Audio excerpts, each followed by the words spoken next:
Hello guys, स्वागत है आप सभी का एक और नए लेक्चर में। आज की वीडियो में हम यूनिट 7th के एग्जाम्पल 6th को समझेंगे। Find the coordinates of the point. तो अब हमें कोऑर्डिनेट्स फाइंड करने हैं। अभी तक हम दो पॉइंट्स के बीच का डिस्टेंस निकाल रहे थे। अब जैसे ही हमें कोऑर्डिनेट्स फाइंड करने को बोलेंगे तो हमें सेक्शन फॉर्मूले का यूज करना है। ठीक है, तो सेक्शन फॉर्मूले की हेल्प से हम कोऑर्डिनेट्स फाइंड करेंगे। सेक्शन फॉर्मूले का सबसे पहला क्वेश्चन मैं आपको सॉल्व करवा रहा हूं यहाँ पे। तो मैं आपको स्टार्टिंग में बताऊंगा सेक्शन फॉर्मूला क्या होता है और उसको किस तरीके से यूज करना है। ठीक है, तो हम इस क्वेश्चन की हेल्प से सेक्शन फॉर्मूले को आज अच्छे से समझेंगे। तो हमें कोऑर्डिनेट्स फाइंड करने हैं। एक पॉइंट जो है वो कि लाइन सेगमेंट को डिवाइड कर रहा है। Line segment joining the points 4, -3 and 8, 5। तो हम सबसे पहले यहाँ पे पॉइंट मेंशन कर लेते हैं कि ये हो गया हमारा 4, -3 एंड 8, 5। ये दो पॉइंट्स की हेल्प से जो हमारी लाइन सेगमेंट फॉर्म हो रही है उसके बीच में एक पॉइंट है, कहीं पे भी हो सकता है वो उसको 3:1 रेशो में डिवाइड कर रहा है। फॉर एग्जांपल हमने यहाँ पे मान लिया, ये हमेशा हमारा रफ फिगर रहेगा। ये आपको सिर्फ इसलिए बनाना है ताकि आप यहाँ पे वैल्यूज पुट करके इजीली फॉर्मूले में पुट कर सको। अगर आप इसको नहीं भी बनाओगे तो भी चलेगा, लेकिन अगर इसको हम बना लेंगे तो हमें ईजी पड़ता है वैल्यूज को पुट करने में। अब ये डिवाइड कर रहा है इसे 3:1 रेशो में। तो यहां पे इस तरीके से जो आगे वैल्यू है उसको आप लेफ्ट हैंड साइड पे लिखोगे और जो पीछे है उसको आप राइट हैंड साइड पे लिखोगे। ठीक है, तो 3:1 में डिवाइड कर रहा है। और ये जो बीच वाला कोऑर्डिनेट है हम इसको x और y मानेंगे। x और y की जगह आप a और b भी मान सकते हो, जो भी अल्फाबेट्स आपको अच्छे लगे। m और n भी मान सकते हो, ये आपके ऊपर है आपको किस तरीके से लेना है। ठीक है, यहां पे सबसे पहले हम इस तरीके से मेंशन करेंगे, सेम रेशो मेंशन करेंगे और बीच वाले कोऑर्डिनेट जो हमें फाइंड करना है वो हम कुछ भी अननोन अल्फाबेट्स मान सकते हैं, कोई भी हम ले सकते हैं यहाँ पे।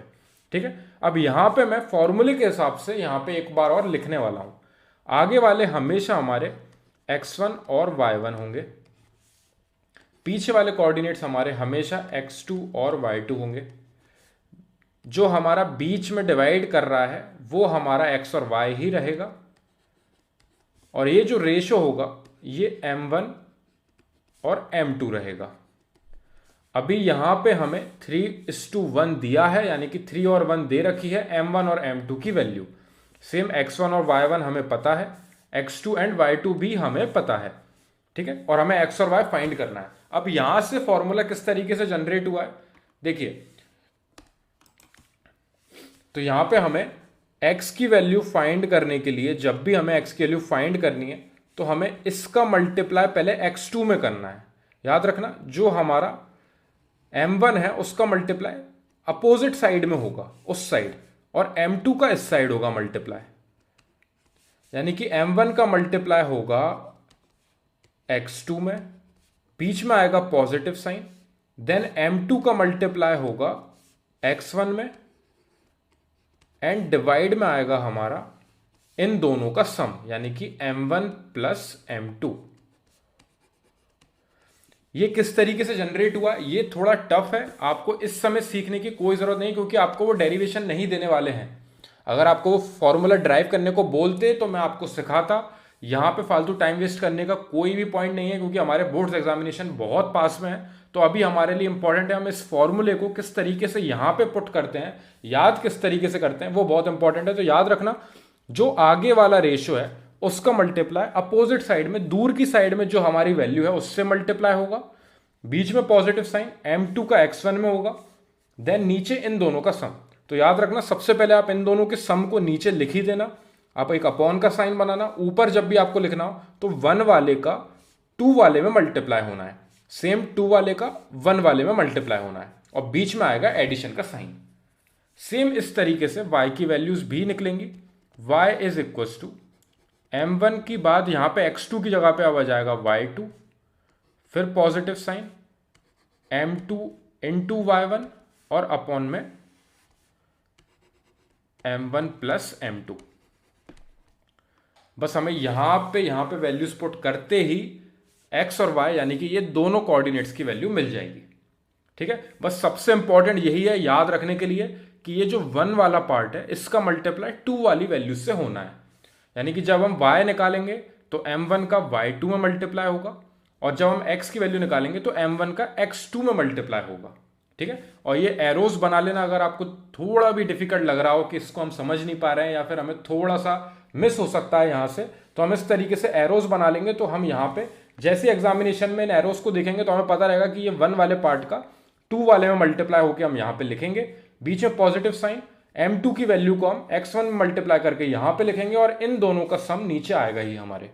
ठीक है। अब यहाँ पे x is equal to, formula यहां से देखते हुए यहां पे वैल्यू पुट करेंगे। ठीक है ना, ये हमारा हम फॉर्मूले से पुट कर रहे हैं। बीच में मैं एक लाइन बना देता हूं जिससे आपको कंफ्यूजन नहीं होगा।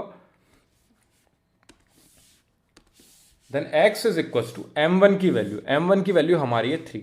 आप चाहें तो यहां पे ऊपर इस तरीके से मेंशन और कर लीजिए, ये m1 है हमारा, ये m2 है हमारा,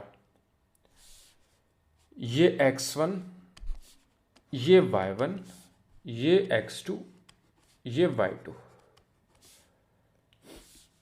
यानी कि 3 का मल्टीप्लाई होना है, x2 की वैल्यू है हमारी 8, बीच में पॉजिटिव साइन, m2 की वैल्यू हमारी 1 का मल्टीप्लाई होना है, x1 है हमारा 4, अपॉन में m1 प्लस m2 यानी कि 3 प्लस 1। अब देखिए कितना सिंपल पड़ा जब हमने यहां पे इस तरीके से इसको यहां पे लिख लिया है।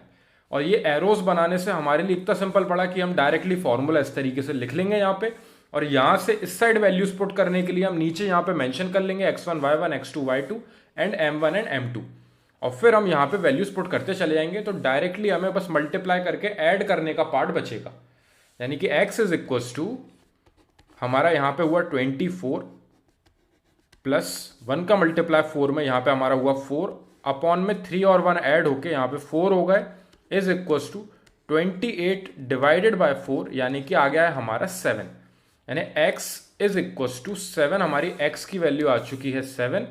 एक कोऑर्डिनेट हम फाइंड कर चुके हैं, इसको सर्कल बना के रख देते हैं ताकि हम डायरेक्टली एंड में आंसर जब भी लिखना होगा तो हम यहाँ से इसको पिक कर लेंगे। अब हमें y की वैल्यू निकालनी है, y is equal to m1 y2 plus m2 y1। ठीक है, तो हमें y1 और y2 की वैल्यू पता होनी चाहिए। m है हमारा 3 में मल्टीप्लाई करेंगे, y2 की वैल्यू है हमारी 5, बीच में पॉजिटिव साइन हमारा, m1 की वैल्यू है हमारी 1, मल्टीप्लाई में आएगा y1 की वैल्यू है हमारी -3, डिवाइड में 3 प्लस 1 यानी कि m1 प्लस m2। नीचे m1 प्लस m2 होना है तो दोनों रेशियोज जो हमें गिवन है यहाँ पे उन दोनों को ऐड करके नीचे डायरेक्टली लिख भी सकते हैं, हम डायरेक्टली 4 लिख सकते हैं यहाँ पे। फिर हमारा जो पहला वाला रेशियो है उसका मल्टीप्लाई x2 में होगा, सेम, या तो अगर y की वैल्यू निकालना है तो y2 में होगा। तो हमारा जो पहला रेशियो है उसका y2 में मल्टीप्लाई करेंगे और जो दूसरा रेशियो है उसका हम y1 में मल्टीप्लाई करेंगे, और दोनों के बीच में एडिशन का साइन होगा।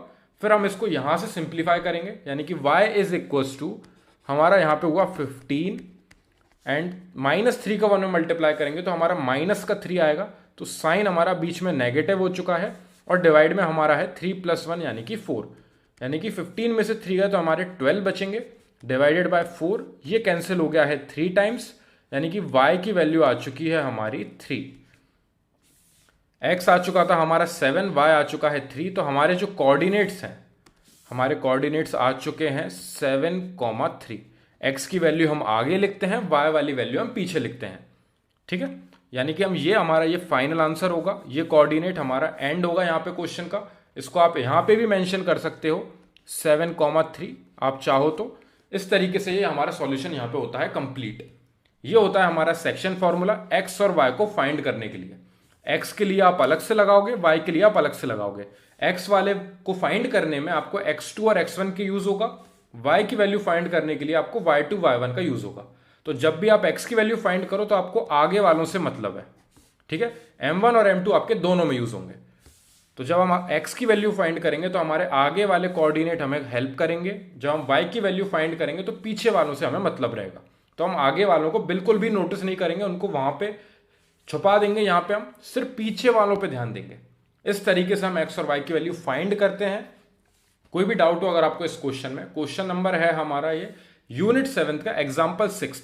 ये पहला क्वेश्चन है एनसीईआरटी में जो कि सेक्शन फॉर्मूले से आपको स्टार्टिंग में मिलेगा। सेक्शन फॉर्मूले का डेरिवेशन होगा, उसके बाद आपका एग्जाम्पल 6 आएगा, एक्सरसाइज अभी स्टार्ट होगी, एक दो एग्जांपल्स और हैं, उसके बाद हम एक्सरसाइज को स्टार्ट करेंगे। हमारी 7.2 एक्सरसाइज स्टार्ट होने वाली है। एक्सरसाइज 7.1 में सॉल्व करवा चुका हूं डिस्टेंस फार्मूला से रिलेटेड। उसमें भी कोई अगर आपको डाउट हो तो आप मेरे को कमेंट सेक्शन में डिस्क्राइब करना, हम उनको सॉल्व करके नेक्स्ट क्वेश्चन पे बढ़ेंगे। Thank you very much for watching this video.